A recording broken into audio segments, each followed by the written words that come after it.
बिस्मिल्लाहिर्रहमानिर्रहीम। नाज़रीन अस्सलाम वालेकुम। उम्मीद है आप खैरियत से होंगे और अपने अपने कामों में और अपनी ज़िंदगी में आप मसरूफ़ होंगे।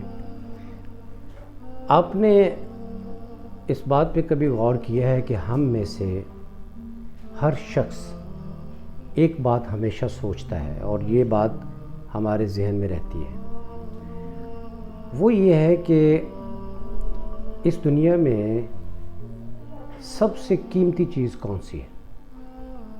ये वो सवाल है कि हमने कभी किसी से पूछा हो या ना पूछा हो, लेकिन हमारे जहन में ये सवाल आता ज़रूर है कि दुनिया की सबसे कीमती चीज़ कौन सी है, इंसान के लिए सब मोस्ट प्रीशियस थिंग क्या है।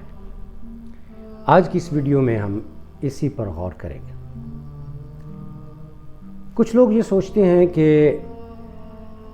वक्त हमारे लिए बहुत कीमती चीज़ है।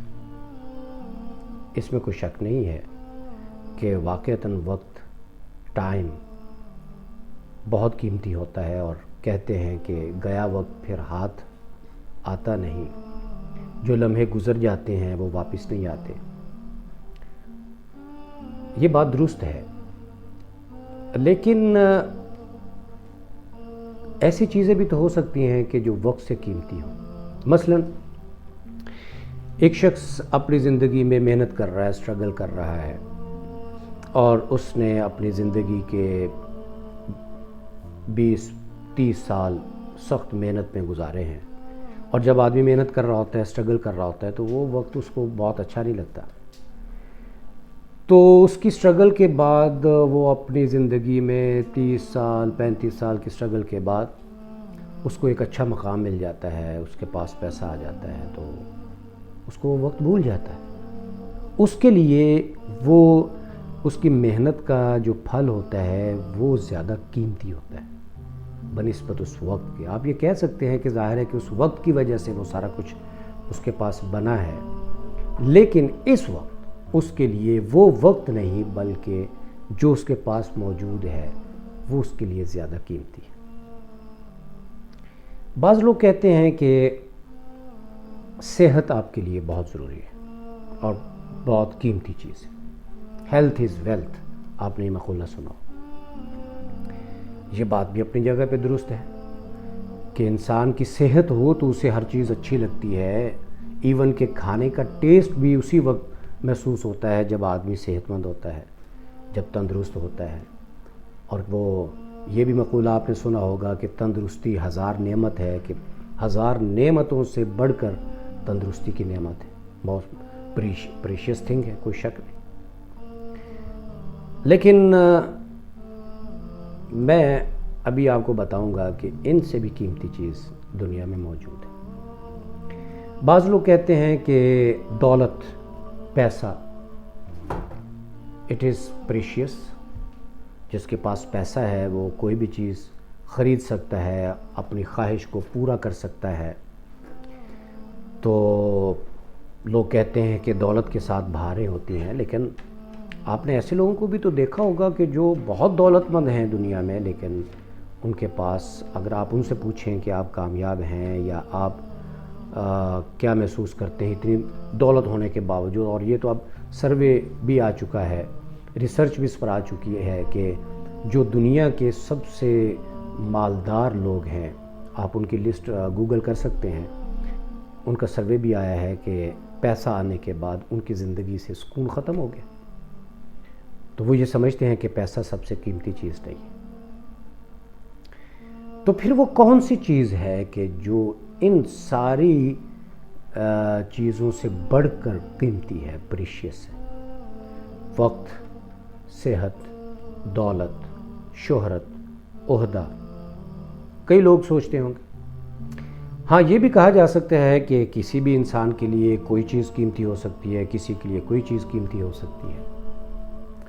बाज़ लोग ये भी कहते हैं, और ये हमें समझना भी चाहिए, कि हमारे माँ बाप, हमारे बड़े, वो हमारे लिए बड़े कीमती होते हैं। और इसी तरह माँ बाप समझते हैं कि औलाद हमारे लिए बहुत प्रीशियस है, उनके लिए वो पैसा भी قربان کر سکتے ہیں، اپنا وقت بھی قربان کرتے ہیں.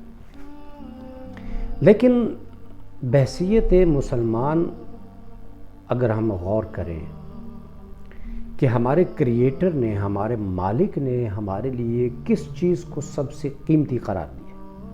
دیکھیے نا، دولت بھی تو اسی اللہ نے ہمیں دی ہے، صحت بھی اسی اللہ نے ہمیں دی ہے، اور عہدہ بھی اسی کے فضل سے ملتا ہے. تو پھر ایک یہ ہے کہ ہم انسان طے کریں کہ کون سی چیز سب سے قیمتی ہے، موسٹ پریشیس. اور ایک یہ ہے کہ ہمیں بنانے والا، ہمارا مالک، ہمارا رب ہمیں یہ بتائے کہ تمہارے لیے سب سے قیمتی چیز کون سی. تو میں آپ کو بتاتا ہوں، میں آپ کو عرض کرتا ہوں کہ سب سے قیمتی چیز جس کو ہمارے رب نے، ہمارے اللہ نے ہمیں بتایا ہے وہ ایمان ہے. اب آپ حیران ہوں گے کہ ایمان کس طرح سب سے قیمتی ہو سکتا ہے. اس طرح سے کہ ہمیں بنانے والے نے، ہمارے مالک نے، ہمارے رب نے ہمیں یہ بتایا ہے کہ تمہارے لیے سب سے قیمتی چیز ایمان ہے. اور اس کی وجہ یہ ہے کہ ہم چونکہ انسان ہیں، میٹر سے بنے ہیں اور ایک میٹیریل لائف میں رہ رہے ہیں، تو ہماری جس طرح میٹر جو ہے اور یہ کائنات جو ہے یہ محدود ہے، تو ہماری سوچ بھی ظاہر ہے کہ اسی میٹیریل لائف کے اندر گزرتی ہے. اللہ کی ذات، ہمارا جو مالک ہے، ہمارا جو رب ہے، وہ تو اس سے کہیں بڑا ہے. اور وہ جو جہاں سے دیکھ کر ہمیں بتاتا ہے کہ تمہارے لیے موسٹ پریشیس تھنگ وہ ایمان ہے، تو اس میں کوئی نہ کوئی تو وجہ ہوگی. اب دیکھیے کہ فرض کریں کہ ایک شخص وہ بلینئر تھا اور وہ اس دنیا سے چلا گیا. اس بلینز آف ڈالرز کا یا بلینز آف ایسٹس کا اس کو کیا فائدہ ہوا؟ صحت مند تھا، اس دنیا سے چلا گیا، اس کو اس کی صحت کا کیا فائدہ ہوا؟ اس کا مطلب یہ ہے کہ رب ہمیں یہ بتانا چاہ رہا ہے کہ وہ یہ ساری چیزیں تمہارے لیے قیمتی ہوں گی، لیکن ایک محدود وقت کے لیے. وہ چیز جو ہمیشہ تمہارے لیے پریشیس رہنے والی ہے وہ ایمان ہے، وہ فیتھ ہے، وہ بلیف ہے. اس پر میں اگلی ویڈیو بناؤں گا کہ بلیف یا فیتھ کا سکسیس میں کیا رول ہوتا ہے. اس پر ہم ایک الگ سے ویڈیو بنائیں گے. لیکن آج اس بات کو آپ کے جو گوش گزار میں کرنا چاہتا ہوں وہ یہ ہے، ایمان is the most precious thing of this universe. اس لیے اللہ جن لوگوں کو کامیاب کہتا ہے، اللہ تعالیٰ کے نزدیک کامیاب لوگوں کی ڈیفینیشن سورۃ المؤمنون 18ویں پارے کی پہلی آیت ہے، قد افلح المؤمنون. اللہ کی نظر میں سب سے کامیاب لوگ وہ ہیں دوز ہو ہیو فیتھ، جن کے پاس ایمان ہے. اللہ تعالیٰ کہہ سکتے تھے کہ جن کے پاس زیادہ دولت ہو، جن کے پاس زیادہ شہرت ہو، جو اچھا عہدہ رکھتے ہوں، لیکن اللہ تعالیٰ کے نزدیک کامیابی کا جو معیار ہے، اللہ تعالیٰ کے نزدیک جو سب سے قیمتی ہونے کا معیار ہے وہ ہے قد افلح المؤمنون. امید ہے کہ ہم اس بات پر غور کریں گے. اجازت دیجیے، اللہ حافظ.